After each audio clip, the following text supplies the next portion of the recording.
Firdaus Clarissa Amanda dari kelas 1 Manajemen B2. Kami dari kelompok 4 akan mempresentasikan tentang materi bentuk-bentuk organisasi bisnis. Sebelum memulai presentasi, berikut perkenalan dari anggota kelompok kami. Perkenalkan, nama saya Muhammad Rohman dari kelas Manajemen B2. Perkenalkan, nama saya Mudiatul Fuada dari kelas Manajemen B2. Perkenalkan, nama saya Marifatul Fidausil dari kelas Manajemen B2. Perkenalkan, nama saya Lebi Saputra dari kelas Manajemen B2. Perkenalkan, nama saya Erik Suwadana dari kelas Manajemen B2. Perkenalkan, nama saya Rosi Pramuditawati dari kelas Manajemen B2. Baik, terima kasih. Itu tadi perkenalan dari anggota kelompok kami. Selanjutnya, kami akan menjelaskan tentang bentuk-bentuk organisasi bisnis. Dimulai dari apa itu organisasi bisnis dan macam-macam bentuk dari organisasi bisnis yang akan dijelaskan oleh saya, Firdaus Clarissa Amanda. Untuk materi selanjutnya, yaitu perusahaan perseorangan, akan dijelaskan oleh Rohman. Materi persekutuan firma dan perseroan terbatas dijelaskan oleh Mudia. Materi koperasi dijelaskan oleh Ma'rifatul Firdausil. Materi persekutuan komanditer atau CV dijelaskan oleh Alex. Materi perusahaan negara dijelaskan oleh Erik. Dan materi bentuk-bentuk organisasi bisnis lainnya dijelaskan oleh Rosi. Assalamualaikum warahmatullahi wabarakatuh. Salam sejahtera untuk kita semua. Saya ucapkan selamat malam kepada Ibu Hesti Irnanta selaku dosen pengampu pada mata kuliah pengantar bisnis manajemen. Dan saya ucapkan selamat malam juga untuk teman-teman sekalian. Perkenalkan, nama saya Firdaus Clarissa Amanda. Kami dari kelompok 4 akan menjelaskan tentang materi bentuk-bentuk organisasi bisnis. Sebelum melanjut pada pembahasan apa saja bentuk-bentuk organisasi bisnis, saya akan menjelaskan sedikit apa itu organisasi bisnis. Jadi, organisasi bisnis adalah suatu organisasi atau suatu perkumpulan atau wadah bagi sekelompok orang yang melakukan aktivitas di bidang ekonomi dan tujuannya untuk menghasilkan profit atau keuntungan. Contoh dari organisasi bisnis adalah radio. Mengapa radio disebut organisasi bisnis? Karena tujuan ekonominya adalah menghasilkan keuntungan melalui kegiatan penyampaian informasi atau hiburan kepada masyarakat. Selanjutnya, kami akan menjelaskan apa saja bentuk-bentuk organisasi bisnis. Di sini sudah ada 7 macam bentuk organisasi bisnis. Yang pertama adalah perusahaan perseorangan, perusahaan persekutuan atau firma, perseroan terbatas atau PT, koperasi, persekutuan komanditer atau CV, perusahaan negara, dan bentuk organisasi lainnya. Untuk materi selanjutnya akan disampaikan oleh teman saya, Rohman. Baik, untuk yang pertama adalah perusahaan perseorangan. Apa itu perusahaan perseorangan? Perusahaan perseorangan adalah bisnis yang dimiliki oleh satu orang. Satu orang pengusaha yang menjadi pemilik badan usaha itu yang menjalankan dan bertanggung jawab atas perusahaan tersebut secara pribadi. Ada juga kelebihan dan kekurangan dari bentuk organisasi ini. Nah, yang pertama saya akan menyebutkan beberapa kelebihan terlebih dahulu. Untuk kelebihan yang pertama adalah pembuatan keputusan dan pengendalian hanya dilakukan oleh satu orang. Yang kedua, fleksibel dalam arti manajemen dapat mudah beraksi terhadap keputusan harian. Dan yang ketiga, relatif tidak ada kontrol dari pemerintah sehingga pajak yang harus dibayar adalah pajak pribadi bukan pajak usaha. Nah, sekarang ke kekurangannya. Kekurangan yang pertama adalah jarang ada yang bertahan lama. Hal ini bisa saja disebabkan oleh pemilik yang meninggal. Yang kedua, relatif sulit untuk memperoleh pinjaman jangka panjang dengan bunga yang rendah. Dan yang terakhir adalah memiliki resiko kegagalan yang sangat besar, karena hanya bergantung pada pola pikir satu orang. Baik, terima kasih. Materi selanjutnya akan disampaikan oleh teman saya, Mudi Abdul. Baik, di sini saya akan menjelaskan tentang persekutuan firma. Persekutuan firma sendiri memiliki arti yaitu dua orang atau lebih bertindak sebagai pemilik dari perusahaan. Perseroan yang didirikan untuk menjalankan suatu perusahaan di bawah satu nama bersama. Adapun kelebihan, kekurangan, kedudukan partner, dan contoh firma. Kelebihannya yaitu di antara lain modal tersedia banyak, meningkatkan kepercayaan kreditor, keahlian dan keterampilan bertambah. Kekurangannya yaitu tanggung jawab tidak terbatas, umur yang terbatas, lemahnya pengendalian. Kedudukan partner yaitu offensive partner, active partner, secret partner, dormant partner, dan ada pula yang lain. Contohnya yaitu Diodora, Nike, Polo Sport, Converse. Selanjutnya yaitu perseroan terbatas atau PT didirikan berdasarkan perjanjian dengan modal dasar yaitu saham. Perusahaan mengumpulkan dana yang diperlukan dengan jalan menjual saham kepada masyarakat dan para pemegang saham tersebut menjadi pemilik perusahaan.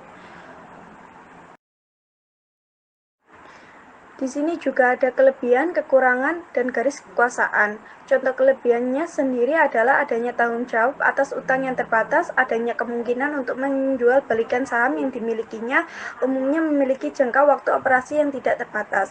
Dan ada kekurangannya yaitu adanya kewajiban membuat laporan kepada berbagai pihak, adanya perbedaan kepentingan, biaya pendirian yang tidak sedikit. Dan garis kekuasaan yaitu pemegang saham, shareholder, dewan direktur, board of directors, dan manajer. Baik, terima kasih. Materi selanjutnya akan disampaikan oleh teman saya, Ma'rifatul Firdausil. Assalamualaikum warahmatullahi wabarakatuh. Saya akan menjelaskan tentang koperasi. Koperasi adalah suatu badan hukum yang khusus dibentuk oleh dasar kekeluargaan dan organisasi yang didirikan atas dasar prinsip gerakan ekonomi dan kerakyatan. Selanjutnya ada tujuan, kelebihan, dan kekurangan. Tujuan diantaranya 1. Meningkatkan tatanan perekonomian di Indonesia.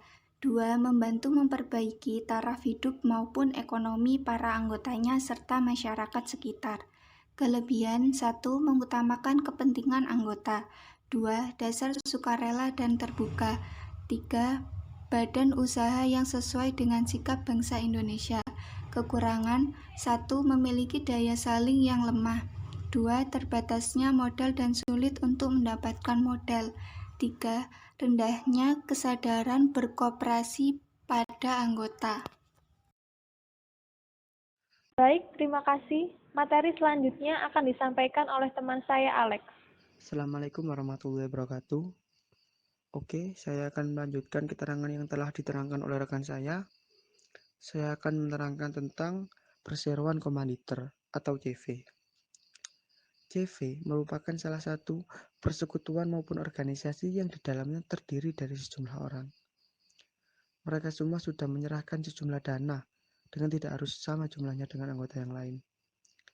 Dari keterangan tersebut, memang terdapat kemiripan dengan PT. Yang perbedaannya terletak di badan hukum dan sistem modal. Jika PT berbadan hukum dan sistem penanam modalnya dengan saham, sedang CV tidak berbadan hukum dan modalnya berasal dari patungan para organisasi, dan masih banyak lagi perbedaannya. Sebelum lanjut ke pembahasan selanjutnya, alangkah baiknya untuk memahami sekutu pasif dan sekutu aktif. Sekutu pasif atau sekutu komanditer yaitu sekutu yang bersikap pasif.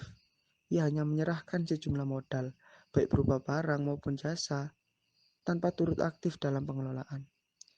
Sedangkan sekutu komplementer atau sekutu aktif, bisa dikatakan kalau sekutu komplementer ini bertanggung jawab mutlak terhadap keberlangsungan suatu badan usaha. Assalamualaikum warahmatullahi wabarakatuh. Oke, lanjut ke pembahasan selanjutnya tentang kelebihan persekutuan komanditer atau CV. Di antara lain ialah dalam proses pendiriannya tergolong mudah dalam mendapatkan modal. apalagi minjam kepada bank, karena lebih dipercaya. Modal yang terkumpul nilainya lebih besar. Manajemen dalam badan usaha CV mudah untuk berkembang, karena posisinya bisa diisi oleh tenaga profesional, sehingga pengelolaannya akan menjadi jauh lebih baik. Kemampuan manajemennya lebih besar. Risiko dalam pendirian perusahaan ditanggung bersama-sama oleh sekutu. Oke, lanjut ke pembahasan. Tidak hanya kelebihan, kekurangan dalam bisnis ini juga ada, yaitu mudah terjadi konflik antara para sekutu yang terdapat di dalam CV. Kekuasaan dan pengawasannya bersifat kompleks. Apabila terjadi rugi atau perusahaan terbebani oleh hutang, maka semua sekutu bertanggung jawab secara bersama-sama. Modal-modal yang telah disetorkan kepada perusahaan sangat susah untuk ditarik kembali. Sekutu pasif tidak ikut mengelola perusahaan, ia hanya mempercayakan modalnya kepada sekutu aktif. Operasional dari CV sangat tergantung pada sekutu aktif, sehingga kelangsungan hidup usaha tidak menentu, karena banyak tergantung kepada sekutu aktif atau selaku pemimpin. Cukup sekian dari saya, kurang lebihnya mohon maaf. Materi akan dilanjutkan oleh rekan saya. Assalamualaikum warahmatullahi wabarakatuh. Baik, terima kasih. Materi selanjutnya akan disampaikan oleh teman saya, Erik. Perusahaan negara. Perusahaan negara adalah organisasi dalam bidang usaha yang secara keseluruhan modalnya dimiliki oleh negara untuk membangun ekonomi nasional menuju masyarakat yang adil dan makmur. Jadi, perusahaan negara ini dibuat untuk memenuhi kebutuhan sehari-hari masyarakat, seperti contoh listrik, air, dan komunikasi. Adapun kelebihan perusahaan negara. Kelebihan perusahaan negara. Usaha yang dijalankan terdapat dalam sektor yang menguasai hajat hidup orang banyak. Seperti yang saya jelaskan tadi, jadi perusahaan negara ini bisa meliputi Pertamina, PLN, dan PDAM. Jadi meliputi hajat hidup orang banyak. Kedua, menyediakan barang dan jasa kepada publik dengan tujuan untuk kesejahteraan masyarakat.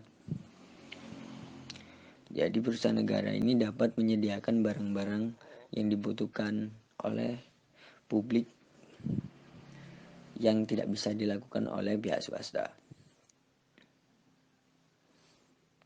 Terus ketiga, memberikan bantuan terhadap usaha lain agar mampu berjalan lebih baik. Jadi perusahaan negara ini mudah untuk melakukan kerjasama dengan koperasi nasional atau koperasi asing atau perusahaan swasta lain. Selanjutnya, kekurangan perusahaan negara. Perusahaan negara yang pertama adalah partnership plan, yaitu cenderung lambat dalam mengambil keputusan. Ini disebabkan karena modal dimiliki oleh pemerintah. Jadi perusahaan-perusahaan negara itu semuanya diatur oleh pemerintah. Jadi setiap akan mengambil keputusan harus mendapat asisi dulu dari pemerintah. Kedua, invest in the program. Invest in the program ini yaitu rawannya terjadi korupsi, kolusi, dan nepotisme. Dan itu sangat sering terjadi. Ketiga, kolaboratif kultur, yaitu keberlangsungan usaha ini tergantung pada kebijakan oleh pemerintah.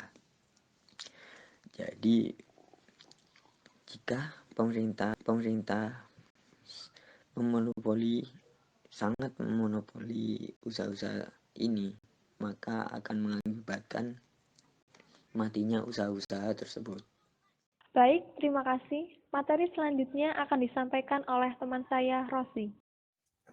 Bentuk lain organisasi bisnis. Dari sekian banyaknya bentuk organisasi bisnis, kami mencantumkan 4 bentuk organisasi bisnis. Yang pertama, ada joint venture, yang kedua ada syndicate, yang ketiga ada franchise, dan yang keempat ada networking.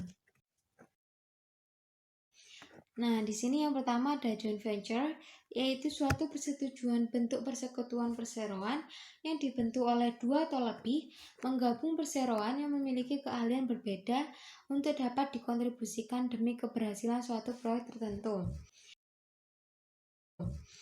Tujuan joint venture sendiri yaitu agar perusahaan yang memberikan kekuatan ekonomi pada perusahaan induk juga bisa memperoleh keuntungan bersama. Terdapat 2 contoh perusahaan joint venture, yaitu PT Nestle Indofood Cita Rasa Indonesia, yang kedua PT Indofood Sukses Makmur Tbk. Karakteristik joint venture yaitu dibatasi pada proyek tertentu. Pada saat joint venture selesai, para partisipan akan membagi laba dan rugi sesuai perjanjian. Yang kedua ada sindiket, sebuah asosiasi sementara dari individu atau perusahaan yang diatur untuk melakukan tugas tertentu di bidang keuangan. Nah, pembelian satu perusahaan oleh perusahaan lain disebut merger. Merger sendiri didefinisikan ada 3 bentuk, yaitu merger horizontal, merger vertikal, dan merger konglomerat. Merger horizontal yaitu merger yang antara perusahaan yang membuat dan menjual produk atau jasa yang sama di pasar yang sama. Yang kedua ada merger vertikal, yaitu penggabungan antara perusahaan-perusahaan yang beroperasi pada tingkat yang berbeda, tetapi berkaitan dalam produksi dan pemasaran produk. Yang ketiga ada merger konglomerat, yaitu merger yang terjadi antara perusahaan-perusahaan di industri yang sama sekali berbeda. Yang ketiga ada franchise, suatu sistem pemasaran yang berkisar pada perjanjian sah antara 2 pihak yang salah satunya diberi hak istimewa untuk menjalankan bisnis sebagai pemilik pribadi. Dijalankan menurut metode dan cara yang dispesifikasikan oleh pihak lain atau franchisor.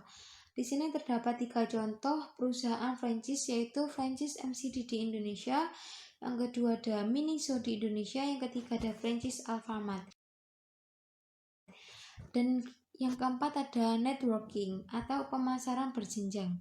Strategi pemasaran di mana tenaga penjual tidak hanya mendapatkan kompensasi atas penjualan yang mereka hasilkan, tetapi juga atas hasil penjualan sales lain yang mereka rekrut. Di sini terdapat 2 contoh perusahaan networking, yaitu MW dan TNC. Demikian presentasi dari kami. Saya mewakili dari kelompok 4 yang sudah mempresentasikan tentang materi bentuk-bentuk organisasi bisnis. Bila ada salah kata, kami mohon maaf dan terima kasih. Wassalamualaikum warahmatullahi wabarakatuh.